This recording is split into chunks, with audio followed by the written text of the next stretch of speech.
10th class science. तो देखो अभी तक हमने अलग अलग तरह से मैग्नेटिक फील्ड के बारे में पढ़ा है ना। कभी हमने करंट कैरी कंडक्टर पर मैग्नेटिक फील्ड पढ़ी, कभी हमने बार मैग्नेट पर मैग्नेटिक फील्ड पढ़ी, कभी हमने सर्कुलर लूप पर मैग्नेटिक फील्ड पढ़ी, कभी हमने स्ट्रेट करंट कैरी कंडक्टर पर मैग्नेटिक फील्ड पढ़ी, है ना। तो हमने मैग्नेटिक फील्ड खूब पढ़ी, अभी भी पढ़ेंगे। अब क्या थक जाएंगे? अब भी पढ़ेंगे, मरते दम तक पढ़ेंगे, पढ़ते रहेंगे। ठीक है, तो पढ़ते हैं फिर, जब पढ़ना ही है तो। जब हमें पढ़नी ही मैग्नेटिक फील्ड है, हमारा जो जन्म हुआ है वो मैग्नेटिक फील्ड के लिए ही हुआ है। जीवन में हमें सिर्फ क्या पढ़नी है? Magnetic field. तो पढ़ते हैं फिर। तो देखो, अब एक नई चीज है, ये शुक्र है कि एक नई चीज आ रही है ना। अभी तक तो current magnetic field, current magnetic field पढ़ना तो खैर अभी भी वही है, करंट मैग्नेटिक फील्ड, लेकिन थोड़ा अलग तरीके से। अब हमारे पास एक इंस्ट्रूमेंट है, जिस इंस्ट्रूमेंट का नाम है सोलेनोइड। क्या नाम है इस इंस्ट्रूमेंट का? सोलेनोइड। तो देखो, पहले मैं सोलेनोइड पढ़ाने से पहले मैं तुम्हें इसके बारे में कुछ चीजें बता देता हूं। सोलेनोइड एक डिवाइस होता है, एक इंस्ट्रूमेंट होता है। क्या होता है? एक इंस्ट्रूमेंट होता है। अगर इसके अंदर से इसमें करंट सप्लाई करते हैं ना, इसके अंदर क्या सप्लाई करते हैं? करंट सप्लाई करते हैं। ध्यान से सुनना मेरी बात को। सोलिनोइड कहने का मतलब एक ऐसा डिवाइस कि अगर इसके अंदर करंट सप्लाई किया जाएगा तो तुम्हें मालूम है करंट सप्लाई करने पर क्या क्रिएट होगी? Magnetic field. ये बात तो तुम्हें याद हो गई होगी अब तक, और अगर अब तक याद नहीं हुई तो फिर बेकार है, तुम्हें फिजिक्स छोड़ देनी चाहिए फिर तो। जब भी हम किसी भी चीज में करंट सप्लाई करते हैं तो वो क्या क्रिएट करती है? Magnetic field. और मैग्नेटिक फील्ड के बारे में हमें कौन सी चीज बता देती है? कंपास निडल, है ना, वो डिवाइस। तो सोलिनोइड भी हमें क्या बताएगा? मैग्नेटिक फील्ड के बारे में। और जब हम इसके अंदर क्या सप्लाई करेंगे? करंट। अब देखना ये सोलिनोइड क्या चीज होती है। तो देखो, सोलिनोइड एक सिलेंड्रिकल स्ट्रक्चर होता है। बोर्ड पे देखो, सोलेनोइड जो होता है, या फिर मैं एक काम करता हूं, पहले ना मैं 2 मिनट का मुझे समय दो, मुझे ड्रॉ करने दो। जब मैं बोलूं ड्रॉ करने के लिए तब तुम करना, अभी मत करना हाथों हाथ। कभी तुम भी अभी पेलना शुरू कर दो, अभी मत करना तुम।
देखो, ये है सोलिनोइड। ऊपर का जो स्ट्रक्चर देखो, ये जो नीचे लगा हुआ है ना, ये तो सर्किट है। नीचे मैंने सोलिनोइड के अंदर क्या लगा रखा है? सर्किट लगा रखा है। सोलिनोइड तो सिर्फ ऊपर वाला हिस्सा था। सोलिनोइड सिर्फ कौन सा वाला हिस्सा था? ऊपर वाला। सोलिनोइड का स्ट्रक्चर कैसा होता है? सिलेंड्रिकल। मुझे बताओ, इसका जो ऊपर का स्ट्रक्चर है रफली सिलेंड्रिकल है ना। सिलेंड्रिकल कैसा होता है? मैथ्स में तुम्हें मालूम है ना, सिलेंड्रिकल फिगर ऐसी तो होती है भाई, और कैसी होती है? ये होती है हमारी सिलेंड्रिकल फिगर। तो देखो, हमारा जो सोलिनोइड होता है उसका भी रफ स्ट्रक्चर कैसा होता है? सिलेंड्रिकल होता है। और इस सिलेंड्रिकल स्ट्रक्चर के ऊपर क्या ओवरलैप हुई भी होती है? वायर। इसके ऊपर क्या ओवरलैप हुई भी होती है? वायर। देखो, ये जो मैंने एस जैसा स्ट्रक्चर बना रखा ना, एस बना रखे हैं, ये एस नहीं है, ये वायर लिपटी भी है। मैंने तो देखो 2-4 ही बनाई है। मैंने कितनी बनाई है? 2-4 बनाई है। लेकिन अगर तुम रियल में सोलिनोइड देखोगे तो तुम देखोगे कि इसके ऊपर कितनी सारी वायर लिपटी भी होती है। और मैंने इस सोलिनोइड को हाथों हाथ किससे कनेक्ट कर रखा है नीचे, देखो हाथों हाथ मैंने सोलिनोइड को सर्किट से कनेक्ट कर रखा है और हाथों हाथ मैंने इसका करंट का फ्लो भी क्या दिखा रखा है, ऑन। तुम देख सकते हो करंट का फ्लो ऑन है और ये डायरेक्शन भी दिखा देना, ठीक है। यहां से करंट का फ्लो यहां से पास होकर फिर वापस आ रहा है, समझ रहे हो ना। देखो बोर्ड पे माइनस से प्लस की तरफ गया, माइनस से प्लस गया, ये गया ऊपर गया, फिर ये आया, फिर ये आया, ये अंदर ही अंदर ओवरलैप हो रही है वायर। ये मत सोचना कि वायर तुम्हें केवल इस साइड की दिखाई दे रही है। देखो मान लो ये मार्कर क्या है, एक सोलिनोइड है, बताओ जब मैं इस पे वायर लपेटूंगा तो तुम्हें इधर की साइड की तो दिखाई देगी, पीछे की साइड की कहां दिखाई देगी, तो वही चीज मैंने सोलिनोइड में दिखाई है। तुम्हें आगे आगे साइड की तो वायर दिख रही है लेकिन पीछे के साइड की वायर नहीं दिख रही, लेकिन इसका मतलब ये नहीं कि वो लिपटी भी नहीं है। देखो यहां से वायर आ रही है और वो पीछे से लिपट रही है, समझ रहे हो ना। इस तरह से गोल गोल घूमकर वो वायर नीचे से सर्किट में जा रही है, फिर समझ रहे हो ना। तो ये होता है हमारा सोलिनोइड। और साइड से ये जो मैंने दो छोटी छोटी चीजें निकाल रखी है ना बीच में से, ये डंडी सी, ये ऐसी निकली हुई होती है, ये इसी तरह से होता है। तो देखो सोलिनोइड की डेफिनेशन कितनी आसान है। It is the cylindrical shape on which circular wire loop, इस पर जो वायर होती है वो सर्कुलर लूप में घिरी हुई होती है, मतलब गोल गोल उस पर क्या बने हुए होते हैं, टर्न्स बने हुए होते हैं। टर्न्स का मतलब होता है इसके ऊपर लिपटी भी होती है और ये वायर इंसुलेटेड होती है। इंसुलेटेड मतलब उसके ऊपर प्लास्टिक चढ़ी हुई होती है, होता है ना, तुमने देखा हो घरों में वायर होती है, क्या खुली वायर होती है, नहीं, उसके ऊपर इंसुलेशन हुआ हुआ होता है। तो पहले तो हेडिंग डालना है, डायग्राम अभी नहीं बनाना, जब मैं बोलूं तब बनाना। तो पहले हेडिंग डाल दो मैग्नेटिक फील्ड। अब हमें फिर से मैग्नेटिक फील्ड पढ़नी है, ब्रैकेट में लिख लेना इन करंट कैरी सोलिनोइड, है ना भाई। अब हम किस में पढ़ने वाले हैं, करंट कैरी कंडक्टर सोलिनोइड, और उसमें हम क्या देखेंगे, मैग्नेटिक फील्ड। मुझे बताओ अभी बस मैंने तुम्हें क्या बनाकर दिखाया है, सोलिनोइड। अभी सिर्फ और सिर्फ मैंने तुम्हें बोर्ड पर क्या बनाकर दिखाया है, सोलिनोइड। क्या मैंने इसमें मैग्नेटिक फील्ड जैसा कुछ बताया है, अभी नहीं बताया ना।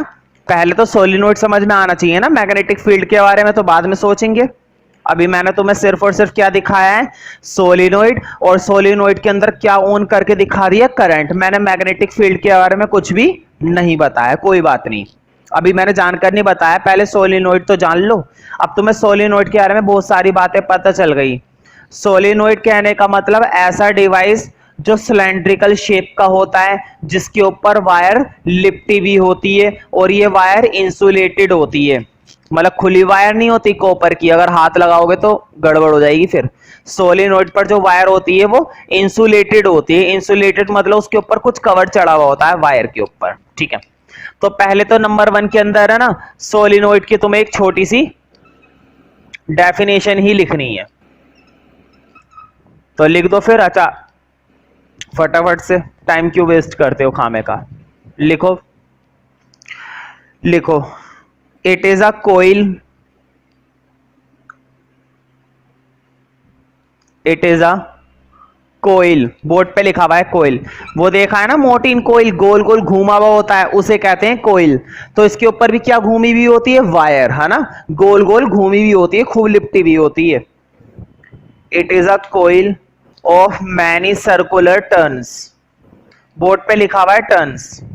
टर्न्स का मतलब होता है राउंड, कितने सारे राउंड लगे हुए होते हैं। मैंने कितने दिखाए, मैंने तो बस 4 दिखाए हैं, ठीक है।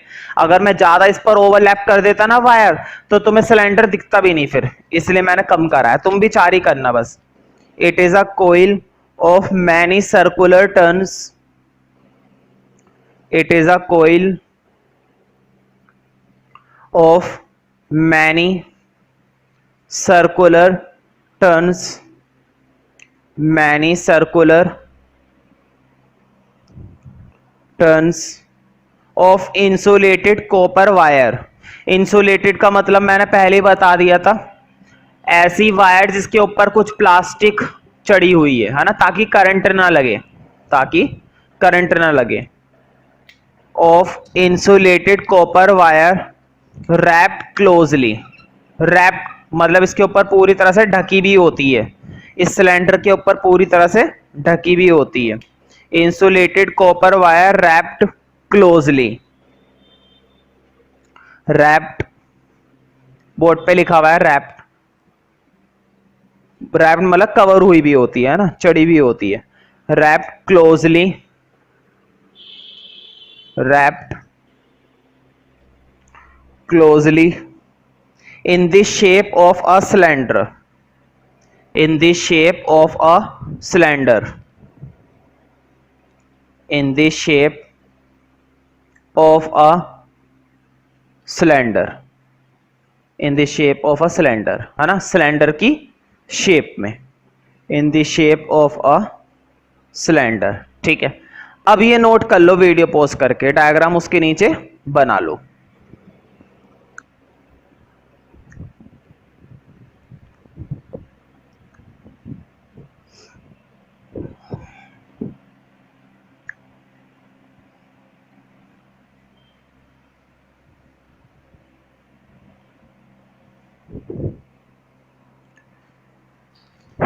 तो सोलिनोइड की डेफिनेशन और सोलिनोइड का डायग्राम ध्यान रखना। तुम सोचोगे मैंने इतनी तसल्ली से ये सब चीजें क्यों बताई है, तो ध्यान रखना कि पेपर में ना सिर्फ सोलिनोइड का डायग्राम और डेफिनेशन तक बनाने को आया हुआ है 3 नंबर में। सोलिनोइड एक इंपॉर्टेंट टॉपिक है इस चैप्टर का, सोलिनोइड एक इंपॉर्टेंट टॉपिक है इस चैप्टर का, तो तुम्हें ध्यान रखनी चाहिए। ठीक है, अब मैं तुम्हें बताता हूं कि किस तरह से सोलिनोइड क्या क्रिएट करता है, मैग्नेटिक फील्ड। अब मैं तुम्हें एक राज की बात बताता हूं, एक लॉजिक बताता हूं। तुम्हें याद है मैंने स्टार्टिंग में बार मैग्नेट पढ़ाई थी ना, बार मैग्नेट में मैंने मैग्नेटिक फील्ड लाइन बताई थी, है ना। बताओ, जो बाहर वाली मैग्नेटिक फील्ड होती है वो नॉर्थ से साउथ की तरफ जाती है, और मैग्नेट के अंदर की मैग्नेटिक फील्ड साउथ से नॉर्थ की तरफ जाती है। ये बात याद है ना, ये बात याद है या नहीं है, याद है। बिल्कुल वही मैग्नेटिक फील्ड, बिल्कुल वही प्रॉपर्टी, बिल्कुल वही डायरेक्शन, सब कुछ सेम किसके अंदर होता है, सोलेनोइड में। सब कुछ सेम, सिर्फ हमने क्या चीज बदली है, वहां पर हमने ये सारी चीजें किसके अकॉर्डिंग पढ़ी थी, बार मैग्नेट के अकॉर्डिंग। यहां पर हम ये सारी चीजें किसके लिए पढ़ेंगे, सोलिनोइड के लिए। फर्क इतना सा है, बार मैग्नेट निकाली, सोलिनोइड लगा दिया, बस सब कुछ वही, वही डायरेक्शन, वही मैग्नेटिक फील्ड, वही मैग्नेटिक फील्ड की प्रॉपर्टीज। तो ज्यादा कुछ पढ़ने की जरूरत नहीं है, बस तुम्हें क्या जानने की जरूरत है, एक नया डायग्राम, क्योंकि सोलिनोइड का डायग्राम है ना अब जो है सोलिनोइड का डायग्राम है। ठीक है, तो देखो जैसे बेसिक स्ट्रक्चर मैंने सोलिनोइड का भी बनाया था ना, वो तो डिवाइस था बनाने के लिए, समझाने के लिए बता दिया था, वैसा सोलिनोइड नहीं बनाना है। सोलिनोइड तुम्हें अब ऐसा बनाना है, सर्किट के अंदर डायरेक्टली कनेक्ट करना है। देखो सर्किट के अंदर मैंने पहले से ही ओवरलूप कर दिया वायर का, समझ रहे हो ना। देखो मैंने बीच में बहुत सारी वायर क्या कर रखी है, ओवरलूप कर रखी है। मुझे बताओ सोलिनोइड होता क्या है, सोलिनोइड यही तो होता है, जब भी हम वायर को टर्न करते चले जाते हैं, टर्न करते चले जाते हैं, और इस फॉर्म में करते चले आते हैं कि वो कैसी फॉर्म बना लेता है, सिलेंडर। तुम सोच रहे होंगे अभी अभी जो मैंने पढ़ाया था वो था सोलिनोइड, फिर ये क्या चीज है, तो ध्यान रखना, वो तो मैंने सोलिनोइड डिवाइस के बारे में तुम्हें बताया था कि ऐसा होता है सोलिनोइड। लेकिन जब मैं तुम्हें मैग्नेटिक फील्ड समझा रहा हूं ना, तो सोलिनोइड का स्ट्रक्चर तुम्हें सर्किट के अंदर डायरेक्टली बनाना है। देखो मैंने सर्किट के अंदर ही सोलिनोइड क्रिएट कर दिया। भाई सोलिनोइड होता क्या है, सजाने की बात है नहीं, सोलिनोइड कहने का मतलब वायर की ओवरलैपिंग, वायर की overlapping in the form of circular, in the form of cylindrical. ठीक है, सिलेंड्रिकल फॉर्म में वायर को ओवरलैप करना, that is called solenoid. Structure matter नहीं करता, वो डिवाइस मैटर नहीं करता कि बिल्कुल वैसा ही बनाओ, तुमने क्या वायर को इस फॉर्म में रैप्ड कर रखा है कि वो सिलेंड्रिकल शेप लग रही है, बिल्कुल अगर वो लग रही है तो वो एक सोलिनोइड है। ठीक है, तो मैंने क्या करा, मैंने वायर को यहीं पर सर्किट के अंदर डायरेक्टली कनेक्ट कर दिया। अब नीचे बैटरी लगाऊंगा बस, और करना ही क्या है, यहां पर लगाओ बैटरी।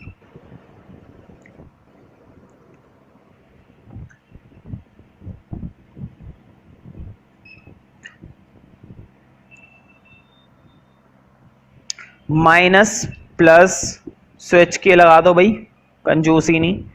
करंट का फ्लो तुम्हें मालूम, बोर्ड पे देखो इधर माइनस से प्लस जाता है ना। देखो इतनी सारी वायर में तुम्हें डायरेक्शन दिखाने की जरूरत नहीं है ना। देखो बोर्ड पे ये वायर ही तो है और क्या है।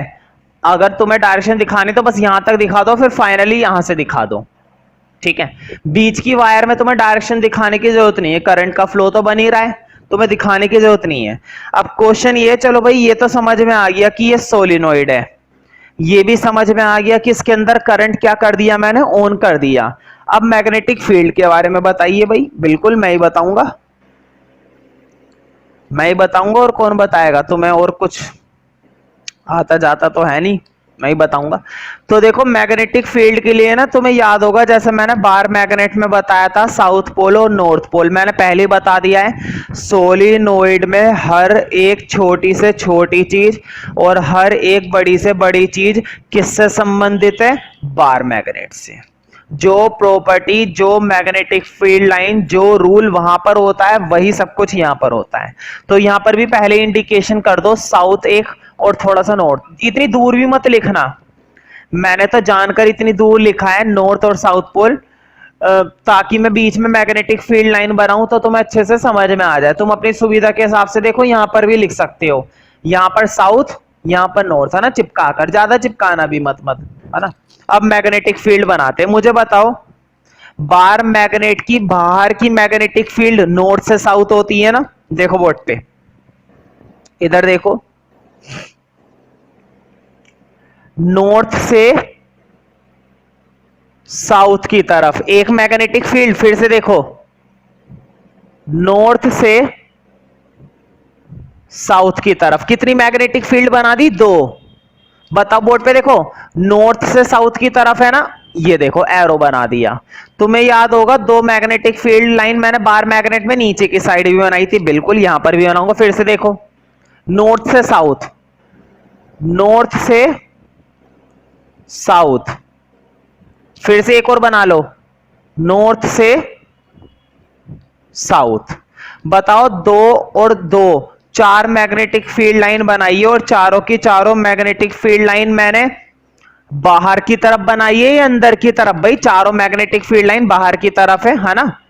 डायग्राम थोड़ा सा मुझसे टेढ़ा मेढ़ा हो जाता है बोर्ड पर, इतना सर्कुलर नहीं बन पाता है ना, लेकिन चीजें तुम्हें समझ में आ गई होगी।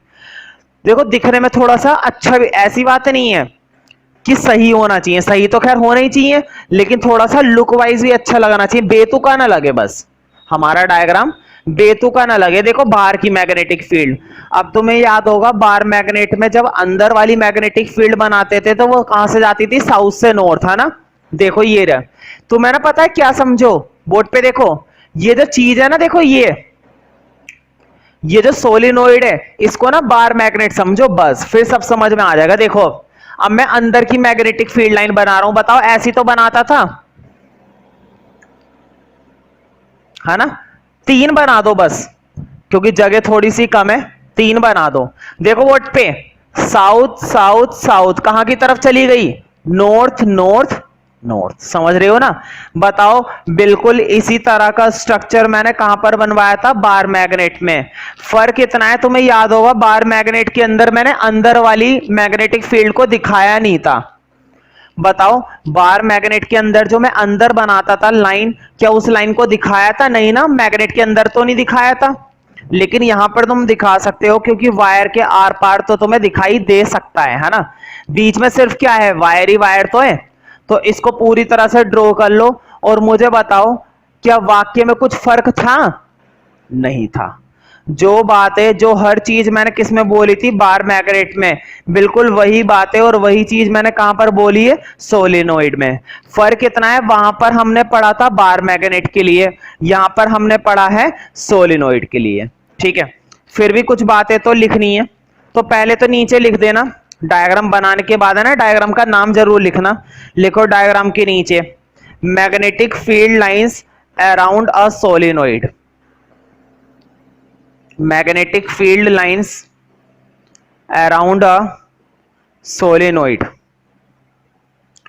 magnetic field lines around a solenoid, around a solenoid, ठीक है, तो डायग्राम का नाम जरूर लिखे करो ताकि तुम्हें टेस्ट में और पेपर में ध्यान रहे कि अगर कोई ये डायग्राम पूछेगा तो हमें बताना है। ठीक है, तो कुछ बातें इससे रिलेटेड है ना, नोट में लिखो, लिखो नोट के अंदर लिखो, इट इज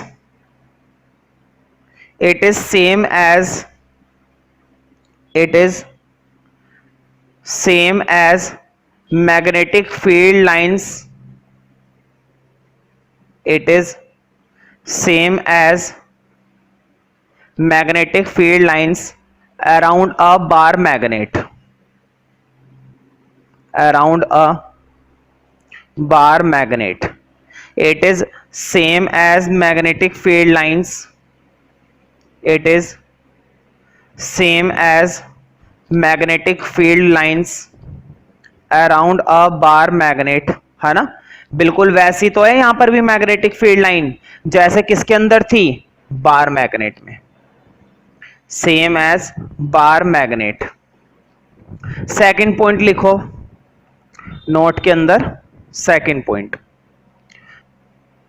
तो लिखो, the magnetic field inside a solenoid, the magnetic field inside a solenoid. मुझे बताओ जो सोलिनॉइड के अंदर मैंने 3 मैग्नेटिक फील्ड लाइन बनाई है वो बिल्कुल सीधी जा रही है ना, साउथ से घुसती हैं और कहां से निकलती है, नॉर्थ से, साउथ से घुसती हैं और कहां से निकलती है, नॉर्थ से निकलती है भाई, है ना। तो लिखो, the magnetic field lines inside the solenoid, the magnetic field lines inside the solenoid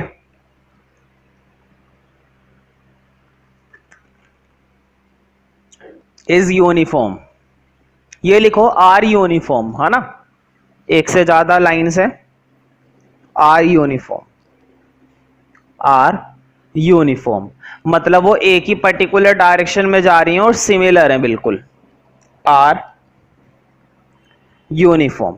last लिख लो, तीसरा पॉइंट लिखो, it has same properties as bar magnet. ध्यान रखना, अगर पेपर में आता है कि सोलिनॉइड की जो मैग्नेटिक फील्ड लाइंस होती है उनकी प्रॉपर्टी समझाई है, तो ये मत बोल देना कि इसकी प्रॉपर्टी बिल्कुल वही है जो बार मैग्नेट में है, तुम्हें लिखकर बतानी है कि वो प्रॉपर्टी है क्या, है ना। हाँ, जो बार मैग्नेट में मैंने पढ़ाई थी वही तुम इसके लिए लिख देना, कभी वहां पर भी तुम पेपर में ये लिखी आओ, it has same property as bar magnet, कि इसकी भी वही प्रॉपर्टी है जो बार मैग्नेट की है। बहुत ही बढ़िया, 3 नंबर में आया और एक लाइन लिखकर आ गए, नहीं, इसमें वो प्रॉपर्टी लिख देना जो मैंने कहां पर लिखवाई थी, बार मैग्नेट में। तो थर्ड में लिख लो, it has same property as bar magnet,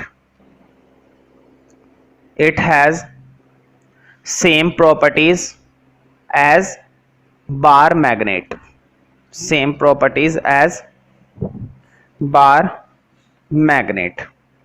ठीक है, तो देखो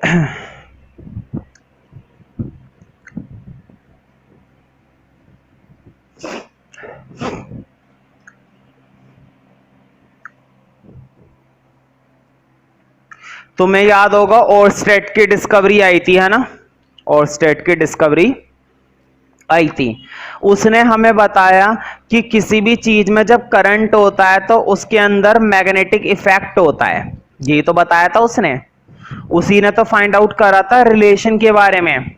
ठीक है, उसी ने क्या बताया था हमें, रिलेशन के बारे में, कि इलेक्ट्रिक करंट और मैग्नेटिक फील्ड के बीच में कुछ ना कुछ तो रिलेशन है, रिलेशन है, बिल्कुल वाक्य में है। ठीक है, अब ओरस्टेड ने ही बाद में उस चीज को थोड़ा अलग तरीके से बोला। देखो, जब भी किसी के अंदर इलेक्ट्रिक करंट हम पास करते हैं, क्या पास करते हैं, अगर किसी डिवाइस के अंदर हम इलेक्ट्रिक करंट पास करते हैं तो कंपास निडल मूव इसलिए कर रही है, कंपास निडल मूव इसलिए कर रही है क्योंकि कंपास निडल पर एक मैग्नेटिक फोर्स लग रहा है, एक मैग्नेटिक क्या लग रहा है, फोर्स लग रहा है। ध्यान से सुनना मेरी बात को, सुनने में ऐसा लग रहा है कि भैया ये तो आपने बता दिया, ये तो आपने बता दिया, बिल्कुल बता दिया, लेकिन जो मैं बात दोबारा बताने वाला हूं तो कुछ तो अलग होगा ना इसमें, बेमतलब मैं टाइम वेस्ट थोड़ी ना कर रहा हूं। जब तुम किसी डिवाइस पर क्या लगाते हो, इलेक्ट्रिक करंट अप्लाई करते हो, तो उसमें कुछ ना कुछ कंपास निडल में क्या आ जाता है, फोर्स आ जाता है। बताओ, फोर्स की वजह से कंपास निडल मूव करती है ना। ध्यान से सुनो मेरी बात को। कंपास निडल क्या करती है, मूव करती है, मोशन करती है। तो यहां पर फोर्स की वजह से उसके अंदर क्या हुआ है, मोशन हुआ है। कंपास निडल में थोड़ा बहुत क्या हुआ है, मोशन हुआ है। और ये मोशन तभी तो हुआ है जब इलेक्ट्रिक करंट की वजह से मैग्नेटिक फील्ड क्रिएट हुई, और मैग्नेटिक फील्ड की वजह से निडल मूव करने लगी, मोशन करने लगी, क्योंकि क्या हो गया, उसके ऊपर फोर्स अप्लाई हो गया। तो ध्यान रखना, अब मैं फोर्स बोलूंगा मोशन, और मोशन बोलूंगा फोर्स। और ये बात किसने बताई है, ओरस्टेड ने ही बताई है, मैं नहीं बोल रहा हूं। फोर्स को ही मोशन और मोशन को ही फोर्स बोलेंगे, ठीक है। तो एक काम करो, हेडिंग डाल दो, काफी इंपॉर्टेंट हेडिंग है भाई, लिखो force comma magnetic field comma electric current. Force, magnetic field, electric current. अब आगे का चैप्टर इन तीन चीजों पर चलेगा। तुम्हें कोई प्रॉब्लम ना हो तो फोर्स के ब्रैकेट में ना ये बात जरूर लिख लेना, मोशन, बहुत ही इंपॉर्टेंट रहेगा। अगर ऐसा लिख लेते हो तो बहुत ही अच्छी बात है मेरे हिसाब से। फोर्स के ब्रैकेट लिख क्या लेते हो, लिख ही लो, है ना। फोर्स के ब्रैकेट में मोशन लिख ही लो जरूर। अब आगे का चैप्टर फोर्स, मैग्नेटिक फील्ड और इलेक्ट्रिक करंट के बेस पर चलेगा, और बहुत ही इंपॉर्टेंट है। तो देखो, फ्लेमिंग, एक नया नाम आ रहा है यहां पर, फ्लेमिंग का। फ्लेमिंग का नहीं, नाम तो सिर्फ फ्लेमिंग है, इसका रूल है, इसलिए मैंने बोला है फ्लेमिंग का, ठीक है। तो देखो, फ्लेमिंग ने दो रूल दिए थे हमें, राइट हैंड रूल और लेफ्ट हैंड रूल। दोनों में क्या फर्क है, क्वेश्चन ये है ना, बहुत बढ़िया क्वेश्चन है भाई, मजा आ गया। Right hand rule, left hand rule, वो तो अच्छा है ये पैरों पर नहीं पहुंचा, वरना राइट लेग रूल और लेफ्ट लेग रूल बना देता, ठीक है। खैर छोड़ो, इतनी तारीफ अच्छी बात नहीं है, मेरी तो कोई करता नहीं है, मैं क्यों करूं किसी की। तो देखो, क्वेश्चन ये कि इसने क्या करा है, इसने अपना नाम का चार डाला है क्या, नहीं, नाम का चार तो नहीं डाला भाई। देखो, तो मैंने ये तीन चीजों पर तुम्हें गौर करवाया है। इलेक्ट्रिक करंट होगा तो मैग्नेटिक फील्ड होएगी, मैग्नेटिक फील्ड होएगी तो निडल पर थोड़ा बहुत क्या पड़ेगा, फोर्स पड़ेगा, और निडल क्या करेगी, मोशन करेगी, बिल्कुल ठीक। ध्यान रखना, फ्लेमिंग का लेफ्ट हैंड रूल और फ्लेमिंग का राइट हैंड रूल दोनों ही बड़े काम के रूल है, लेकिन मैं पहले कौन सा वाला रूल पढ़ाऊंगा, फ्लेमिंग का लेफ्ट हैंड वाला रूल। कौन सा वाला रूल मुझे पढ़ाना है, फ्लेमिंग का लेफ्ट हैंड वाला रूल। पेपर में कई बार ये पूछा जाता है कि फ्लेमिंग का जो लेफ्ट हैंड रूल है, लेफ्ट हैंड रूल, वो किस लिए होता है। देखो, ये बहुत ही सिंपल सी बात कहता है, ये रूल कैसे लगाया जाता है वो तो मैं बाद में बताऊंगा, पहले मैं तुम्हें कुछ चीजें बता देता हूं। ये कहता है कि अगर तुमने किसी डिवाइस में क्या पास करा है, इलेक्ट्रिक करंट, तुमने उस डिवाइस के अंदर क्या पास कर दिया, electric current. Electric current pass होते ही उसके अंदर क्या क्रिएट हो जाएगी, मैग्नेटिक फील्ड। बात समझ में आ रही है ना भाई, यहां तक तो ओरस्टेड की बात समझ में आ गई। और ओरस्टेड की छोड़ो, हमने दुनिया भर के एक्सपेरिमेंट नहीं कर ली है, कितने सारे डायग्राम कर लिए हमने। और मुझे बताओ, क्या हर डायग्राम में ये बात नहीं हो रही है बार बार, electric current, magnetic field, magnetic field, electric current, electric current, magnetic field, magnetic field, electric current. बताओ, यही तो बातें हो रही हैं बार बार। हमें अलग अलग तरह से क्या बनाया जा रहा है, बेवकूफ बनाया जा रहा है। कभी भी ये बोल देते हैं ये डायग्राम करो, उसमें भी वही बात होती है, कभी भी बोल देते हैं वो डायग्राम करो, उसमें भी वही बात हो रही है। हर बार किसकी डिस्कवरी काम आ रही है, ओरस्टेड की। तो असली मुद्दा किस आदमी का है, ओरस्टेड का। उसको ढूंढो, पकड़ो और पूछो उसने ऐसा क्यों करा। खैर, तो लेफ्ट हैंड रूल कहता है फ्लेमिंग का कि किसी डिवाइस के अंदर अगर इलेक्ट्रिक करंट क्रिएट हो रहा है और उसके अंदर मैग्नेटिक फील्ड है, तो जरूर उसके अंदर मोशन भी होगा, जरूर उसके अंदर फोर्स भी होगा। समझ में आ रही है बात। अभी तक तो हम दो ही बातें पढ़ रहे थे ना, बताओ जितने भी डायग्राम पढ़े हैं, कहीं पर भी हमने फोर्स की बात करी थी, कहीं पर भी हमने मोशन की बात करी थी, नहीं। फ्लेमिंग ने कहानी बदल दी। अब फ्लेमिंग का लेफ्ट हैंड रूल और फ्लेमिंग का राइट हैंड रूल दोनों के दोनों इसी चीज पर काम करते हैं, इलेक्ट्रिक करंट, मैग्नेटिक फील्ड और मोशन। पहला वाला रूल कहता है, मतलब लेफ्ट हैंड वाला रूल कहता है, लेफ्ट हैंड वाला रूल कहता है कि अगर किसी डिवाइस में इलेक्ट्रिक करंट है और अगर किसी डिवाइस में मैग्नेटिक फील्ड भी है तो उसके अंदर गारंटी है कि मोशन भी जरूर आएगा। अब क्वेश्चन है कैसे, बात को समझ में नहीं आ रही कि किस तरह से मोशन आएगा। मुझे बताओ, इलेक्ट्रिक मोटर का नाम सुना है? भाई सुना ही होगा इलेक्ट्रिक मोटर। रोज पानी भरने के लिए तुम्हें मोटर चलानी पड़ती है ना? पहली बात। पंखा, पंखा किससे चलता है? मोटर से। उसमें भी क्या लगी हुई होती है? इलेक्ट्रिक मोटर लगी हुई होती है। टेबल फैन, टेबल फैन के अंदर भी क्या लगी हुई होती है? इलेक्ट्रिक मोटर लगी हुई होती है। जो तुम्हारा कार होती है, कार के अंदर भी इलेक्ट्रिक मोटर लगी हुई होती है जिसकी वजह से उसके व्हील घूमते हैं। इलेक्ट्रिक कुछ भी चीज ले लो, मैक्सिमम लगभग सभी चीजें जिसमें मोशन हो रहा है, जिसमें क्या हो रहा है? मोशन हो रहा है, उसके अंदर जरूर इलेक्ट्रिक मोटर होगी। देखो बोर्ड पे, क्या बिना बिजली के चल जाती है? बिना बिजली के पानी भर जाता है? बिना बिजली के फैन ऑन हो जाता है? बिना बिजली के कुछ इलेक्ट्रिक मोटर ऑन हो जाती है? नहीं। इलेक्ट्रिक मोटर में तुम्हें पहले क्या सप्लाई करना पड़ता है? Electric current. बात समझ में आई? उसके अंदर मैग्नेट होती है। दुनिया की कोई सी भी इलेक्ट्रिक मोटर खोल के देख लो, चाहे छोटी है बड़ी, उसके अंदर मैग्नेट जरूर मिलेगी। मतलब इलेक्ट्रिक करंट की वजह से उसके अंदर क्या क्रिएट होती है? थोड़ी बहुत मैग्नेटिक फील्ड क्रिएट होती है। और जहां पर ये दोनों चीजें क्रिएट होती है वहां पर वो ऑब्जेक्ट जरूर क्या करेगा? मोशन करेगा। तभी तो पंखड़ियां घूमती हैं। पंखड़ियां इसलिए घूम रही है क्योंकि इन दोनों ने उसके विंग्स पर क्या डाला? फोर्स डाला। इन दोनों ने उसके विंग्स में क्या क्रिएट कर दिया? मोशन क्रिएट कर दिया। और बिना मोशन के वो मूव नहीं कर पाता। बात समझ में आ रही है ना? तो जो फ्लेमिंग का लेफ्ट हैंड रूल है वो बहुत ही ज्यादा प्रैक्टिकल रूल है, जो रियल में बहुत सी चीजों के अंदर अप्लाई होता है।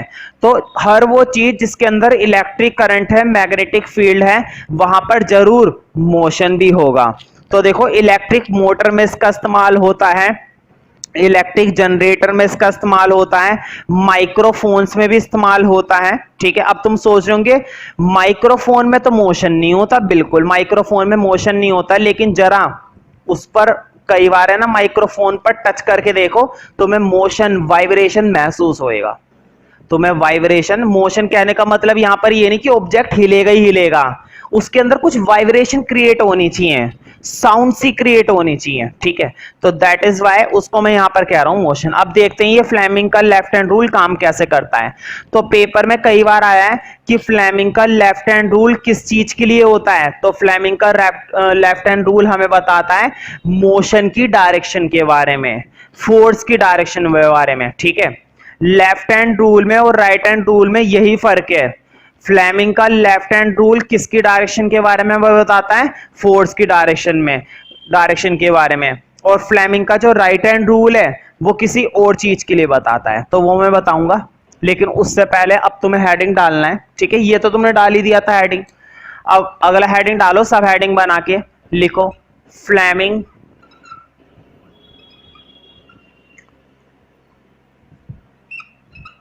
Left hand rule. रूल के बारे में मैं बाद में बताऊंगा, पहले ब्रैकेट में लिख लेना ये किस लिए होता है। ठीक है, लिख लो टू डिटरमाइन, सबसे इंपॉर्टेंट लाइन है ये, ब्रैकेट में लिखना, टू डिटरमाइन फोर्स डायरेक्शन। ये हमें किसकी डायरेक्शन में के बारे में बताता है? फोर्स की डायरेक्शन के बारे में। ये कहता है किसी भी डिवाइस में अगर इलेक्ट्रिक करंट है, किसी भी डिवाइस में अगर मैग्नेटिक फील्ड है, तो उसके अंदर कुछ ना कुछ मोशन, कुछ ना कुछ फोर्स जरूर होगा। तो ये किसके बारे में बताता है? फोर्स की डायरेक्शन के बारे में, कि अगर फोर्स होगा तो किस डायरेक्शन में होगा। ठीक है, तो पहले तो फ्लेमिंग का लेफ्ट हैंड रूल लिखना कि किस लिए होता है ये रूल, है ना। रूल होता क्या है मैंने ये नहीं बताया, ध्यान से सुनो मेरी बात को। अभी मैं ये लिखवा रहा हूं कि ये वाला रूल किस लिए होता है, और ये रूल होता क्या है वो नहीं बताया मैंने अभी। होता क्या है वो तो मैं बताऊंगा। मतलब इसकी जो मेन डेफिनेशन है ना, मेन स्टेटमेंट है इस रूल का, मतलब क्या है वो तो मैं अभी बताऊंगा। लेकिन पहले इस रूल को यूज क्यों करते हैं वो लिखो, है ना, why it will be used. ठीक है, तो रूल के आगे लिखो इंप्लाइज दैट का साइन लगा के लिखो, it is used to find the direction of motion. समझ जाना, मोशन का मतलब यहां पर क्या है, force. It is used to find the direction of motion. It is used to find the direction of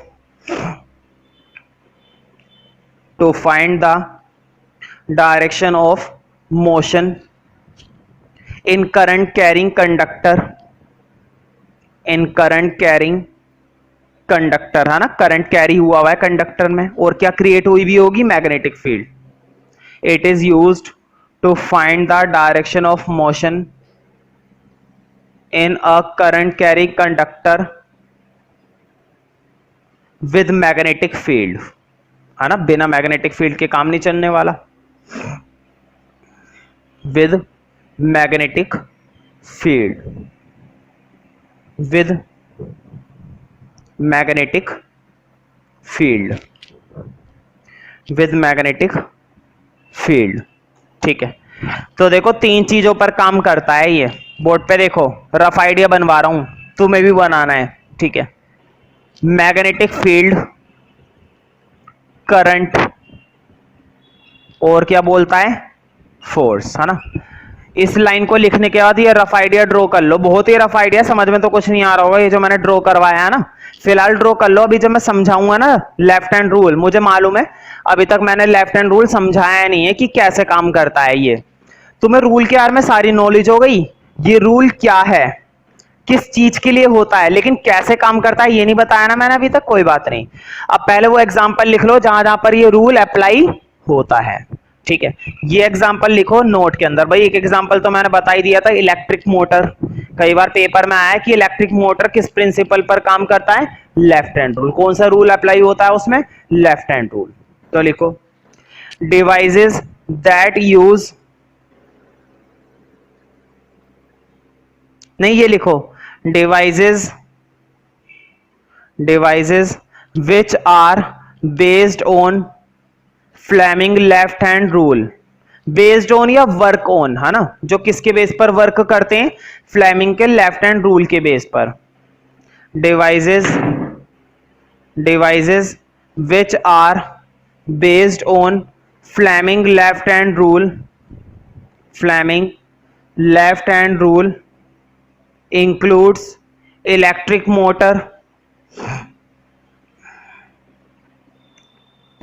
motor, comma electric generator, electric motor, comma electric generator, comma loudspeakers, microphones, microphones, है ना, microphone होता है ना, वो हाथ में ले लेते हैं और शोर मचाते हैं। Electric generator, loud speaker, microphones and measuring instruments. Board पे लिखा हुआ है मेजरिंग, ऐसे इंस्ट्रूमेंट जो मेजरमेंट करते हैं, मेजरिंग इंस्ट्रूमेंट, ये ING है, मेजरिंग इंस्ट्रूमेंट्स। ठीक है, तो देखो तुम्हें इसमें से एक चीज अलग सी लग रही होगी, इलेक्ट्रिक जनरेटर, है ना।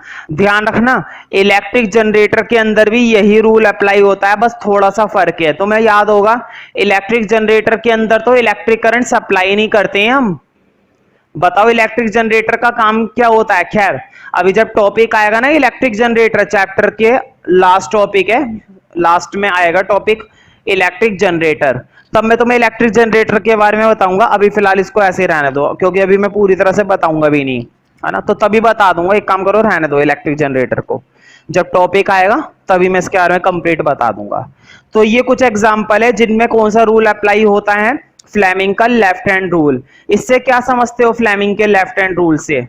फ्लेमिंग के लेफ्ट हैंड रूल का मतलब है कि तुम्हारे पास डिवाइस के अंदर इलेक्ट्रिक करंट है और उसके अंदर मैग्नेटिक फील्ड है, तो ऑब्जेक्ट के अंदर क्या क्रिएट होता है? मोशन। ऑब्जेक्ट के अंदर जरूर क्या क्रिएट होगा? मोशन।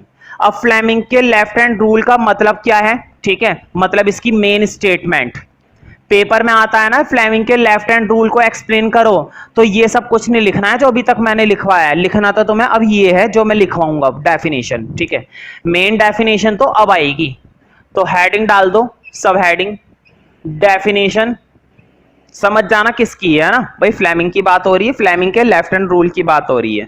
तो देखो डेफिनेशन हो गया ना, ये रूल किसके लिए होता है वो मैंने बता दिया, और ये रूल कहां कहां पे लगता है, कौन कौन से एग्जांपल इंस्ट्रूमेंट में लगता है, वो इंस्ट्रूमेंट भी मैंने लिखवा दिया ना। अब इस रूल का मतलब लिखते हैं कि क्या है। देखो बहुत ही आसान सा रूल है भाई, बहुत ही सिंपल सा रूल है, तुम्हें एक चीज तो मालूम है। देखो ये तीन चीजों का इस्तेमाल करेगा, सबसे पहले वाली इस्तेमाल करेगा फोर फिंगर, फोर फिंगर। ठीक है, लेफ्ट हैंड रूल की इस्तेमाल करने के लिए जरूरत पड़ती है लेफ्ट हैंड की फोर फिंगर। ठीक है, फिर एक सेंट्रल फिंगर जिसको हम मिडल फिंगर भी कहते हैं, जिसको हम क्या कहते हैं? Middle finger. देखो बोर्ड पे ये वाली होती है हमारी फोर फिंगर। तुम सोचोगे मैंने लेफ्ट हैंड की बात क्यों करी है, लेफ्ट हैंड किस लिए बात करेगी, पूरा रूल किसका चल रहा है? लेफ्ट हैंड का। ठीक है, ये होती है हमारी सबसे पहले वाली फिंगर, इसी को ही बोला जाता है फोर फिंगर, इसको फर्स्ट फिंगर भी कह सकते हो। ये होती है हमारी सेंट्रल फिंगर, क्यों? देखो बिल्कुल बीचों बीच आती है सेंट्रल, कुछ लोग थंब को भी फिंगर मानते हैं, तो ये दो इधर ये दो इधर और ये बन गई सेंट्रल, समझ रहे हो ना, तो इसको कुछ लोग सेंट्रल फिंगर भी कहते हैं, मिडल फिंगर। तो दो फिंगर है, फोर फिंगर, सेंट्रल फिंगर। देखो फोर फिंगर रिप्रेजेंट करती है किस चीज को? मैग्नेटिक फील्ड को। लेफ्ट हैंड रूल कहता है कि फोर फिंगर किसकी डायरेक्शन को बताएगी? मैग्नेटिक फील्ड की डायरेक्शन को। सेंट्रल फिंगर बताती है तुम्हारी करंट की डायरेक्शन को, क्योंकि बिना करंट के काम होगा नहीं। बताओ यहां तक तो क्वेश्चन ने हमें बताया, वो ये कह रहा है कि अगर फोर फिंगर किसको रिप्रेजेंट करे? मैग्नेटिक फील्ड को। सेंट्रल फिंगर किसको रिप्रेजेंट करे? करंट को। ये बातें तुम्हें गिवन है ना, ये बातें तुम्हें गिवन है कि फोर फिंगर मैग्नेटिक फील्ड को दिखा रही है, सेंट्रल फिंगर करंट को दिखा रही है, तो रूल कहता है कि थंब किसको दिखाएगा? बताओ, एक ही चीज बची है, किस चीज के लिए काम कर रहे हैं? फोर्स की डायरेक्शन के लिए। ये कहता है थंब दिखाएगा मोशन की डायरेक्शन को, कि मोशन किधर की साइड होगा। मोशन मतलब फोर्स, मोशन कहने का मतलब फोर्स। तो बहुत ही सिंपल सा रूल है कि अगर फोर फिंगर रिप्रेजेंट करती है मैग्नेटिक फील्ड की डायरेक्शन को, सेंट्रल फिंगर रिप्रेजेंट करती है करंट की डायरेक्शन को, तो अल्टीमेटली थंब किसको रिप्रेजेंट करेगा? मोशन को। अब देखते हैं कैसे, हम इस रूल को कैसे लगाएंगे। देखो रूल बड़ा सिंपल है, फोर फिंगर ये वाली, सेंट्रल फिंगर ये वाली, और थंब मतलब ये, इन तीन चीजों का काम है, ध्यान से समझना। रूल बड़ा आसान है, रूल कहता है कि इन तीनों को, देखो फोर फिंगर को, सेंट्रल फिंगर को और थंब को कुछ इस तरह से स्ट्रेच करो, मतलब इन तीन चीजों को कुछ इस तरह से मैच करने की कोशिश करो कि ये तीनों एक दूसरे पर क्या बनाए? परपेंडिकुलर बनाए। तीनों एक दूसरे पर म्यूचुअली क्या बनाए? परपेंडिकुलर बनाए। मुझे बताओ, देखो बोर्ड पे इधर 2 मिनट के लिए फोकस होकर देखोगे तो समझ में आएगा। तो देखो ये मेरा लेफ्ट हैंड, और मैंने 2 उंगली नीचे कर दी, क्योंकि काम तो इन तीन चीजों का है ना। तीनों को राइट एंगल बनाने की कोशिश करोगे ना, तीनों को परपेंडिकुलर बनाने की कोशिश करोगे, प्रॉब्लम होएगी। एक एक करके बनाओ। देखो ये फोर फिंगर, ये मेरी कौन सी है? Central finger. तुम्हें दोनों का परपेंडिकुलर दिखाई दिया? देखो इधर, मैं ये नहीं कह रहा कि जैसा तुम्हें मैथ्स में परपेंडिकुलर दिखता है बिल्कुल वैसी दिखेगा, उंगलियों से वैसा नहीं दिख सकता। उंगलियों से तुम्हें 3 डायमेंशनल स्ट्रक्चर दिख रहा है। बताओ क्या ये मैं नकली बना रहा हूं? परपेंडिकुलर में नकली बना रहा हूं? नहीं, ये ओरिजिनल परपेंडिकुलर है। जो हम मैथ्स में पढ़ते हैं वो नकली होते हैं, वो वन डायमेंशनल होते हैं मैथ्स के अंदर, या जो नॉर्मली हम बोर्ड पर बनाते हैं ये वन डायमेंशनल होते हैं परपेंडिकुलर। इस समय जो हाथ में मैं बना रहा हूं ये रियल है, ये रियल परपेंडिकुलर है। तो इसमें और उसमें तुम्हें फर्क लगेगा, तो थोड़ा बहुत ये अलग लगेगा, लेकिन तुम ध्यान से देखोगे तो तुम देख सकते हो। देखो फोर फिंगर ने और मिडल फिंगर ने दोनों ने आपस में क्या बना दिया, परपेंडिकुलर। रफली देखो, एग्जैक्टली मत देखो कि बिल्कुल ही ऐसा लगना चाहिए, नहीं, ऐसा तो मैं भी नहीं बना सकता, ना तुम बना सकते हो, और कोई भी बंदा अपने हाथ से नहीं बना सकता है, ठीक है। या तो उंगली काट के चिपका दे वो आपस में, तब तो वो बन जाएगा। सपोज ये मेरी उंगली है, इसने उस पर ऐसे काट के चिपका दी, बन गया परपेंडिकुलर, ये लग रहा होगा तुम्हें बिल्कुल। तो ऐसा तो नहीं बना सकते। ये बताओ क्या इन दोनों ने आपस में परपेंडिकुलर बना लिया? मैंने बोला था तीनों चीजों का आपस में परपेंडिकुलर बनना चाहिए, इन दोनों ने तो बना लिया। अब जरा मैंने थंब भी खोल लिया, देखो बोर्ड पे इधर।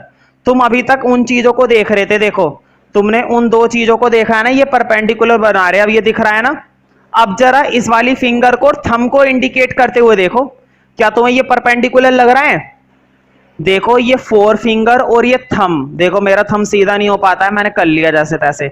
मुझे बताओ क्या इन दोनों का तुम्हें परपेंडिकुलर दिखाई दे रहा है? फोर फिंगर का और थंब का, तो फोर फिंगर का भी तुम्हें परपेंडिकुलर दिखाई दे रहा है।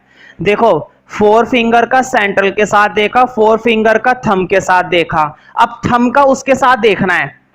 अब जरा इस चीज को देखो रफली, देखो क्या ये तुम्हें परपेंडिकुलर दिख रहा है थंब का उस उंगली के साथ, मिडल फिंगर के साथ? मैं उम्मीद करता हूं कि तुम्हें दिख रहा होगा।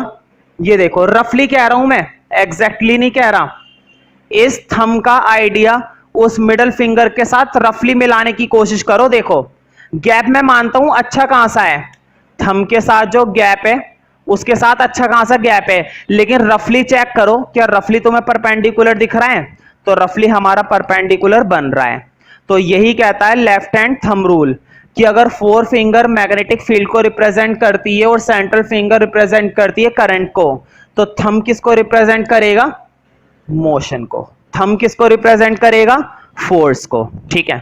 तो डेफिनेशन के अंदर लिखो अब इसकी मेन स्टेटमेंट। अगर फिर भी तुम्हें ये चीज लॉजिक समझ में नहीं आ रहे, ठीक है, तो तुम मुझसे क्लास में पूछ सकते हो, ठीक है, क्योंकि विजुअली दिखाने में ज्यादा मजा है। मैं वैसे तुम्हें अलग से दिखा दूंगा, लेकिन हाँ अगर तुम्हें वीडियो में भी समझ में नहीं आ पा रहा तो शायद ही मैं बोर्ड पर भी तुम्हें बता पाऊं, मुश्किल है फिर तो, क्योंकि वीडियो में मैंने जितना मैक्सिमम करा सकता था करा दिया मैंने। तो अब लिखो इसकी main statement. According to this rule,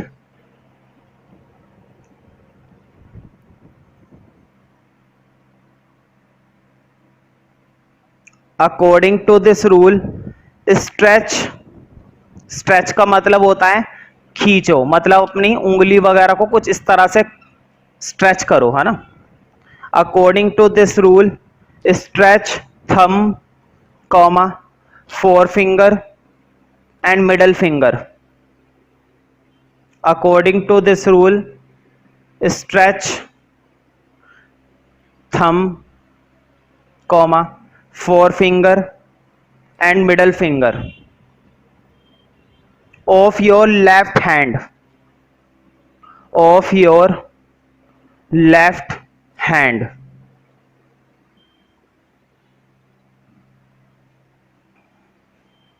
of your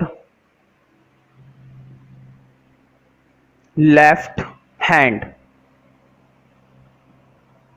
such that, किस तरह से स्ट्रेच करो कि तीनों चीज आपस में क्या बना ले, 90 डिग्री। लिखो such that they are mutually, mutually का मतलब होता है आपस में, मतलब ये आपस में कितने डिग्री का एंगल बनाए, परपेंडिकुलर, मतलब 90 degree. Four finger middle finger of your left hand such that they are mutually perpendicular, such that they are mutually perpendicular each, mutually perpendicular, each other मत लिखना, म्यूचुअली का मतलब वैसे भी आपस में ही होता है, म्यूचुअली परपेंडिकुलर। इसी में लिखो if first finger represent magnetic field, है ना, फोर फिंगर किसको रिप्रेजेंट करती है, मैग्नेटिक फील्ड को। तुम फोर फिंगर भी लिख सकते हो, मैंने क्या लिखवाया, फर्स्ट फिंगर, एक ही बात है। If first finger represent magnetic field comma second finger, second मतलब सेंट्रल फिंगर मतलब मिडल फिंगर, एक ही बात है। If first finger represent magnetic field, comma second finger represent current, second finger represent current, then the thumb represent direction of motion, है ना। Thumb किसको represent करेगा? मोशन को। देन वर्ड जरूर लगाना, then the thumb represent direction of motion, then the thumb represent direction of motion. देखो बस हमें ना अपने हाथ को कुछ इस तरह से कन्वर्ट करना होता है रफली। देखो ये आपस में परपेंडिकुलर बना रहे हैं, ये आपस में परपेंडिकुलर बना रहे हैं, थंब और ये उंगली भी परपेंडिकुलर। रफली देखो, क्या इन्होंने परपेंडिकुलर नहीं बनाया? रफली, है ना, थंब ने और उस उंगली के साथ रफली की बात कर रहे हैं। एग्जैक्टली तो तुम्हें हाथ में कभी दिखाई देने वाला है नहीं, एग्जैक्टली तुम्हें थोड़ा बहुत बस इसका दिखाई दे रहा होगा क्योंकि बहुत पास पास है। देखो अंगूठा और वो उंगली बहुत दूर है, ये जो थंब होता है और ये जो मिडिल फिंगर होती है बहुत दूर है, इसलिए हमें राइट एंगल क्लियर दिख नहीं पा रहा। लेकिन रफली देखो ऐसे, क्या अब तुम्हें रफली राइट एंगल नहीं दिख रहा? उस हिसाब से तो जितना हो सकता था मैंने लेफ्ट हैंड में करके दिखा दिया। उसके बाद अगर तुम खुद से करके देखोगे तब जाके तुम्हारे दिमाग में सेट होगा।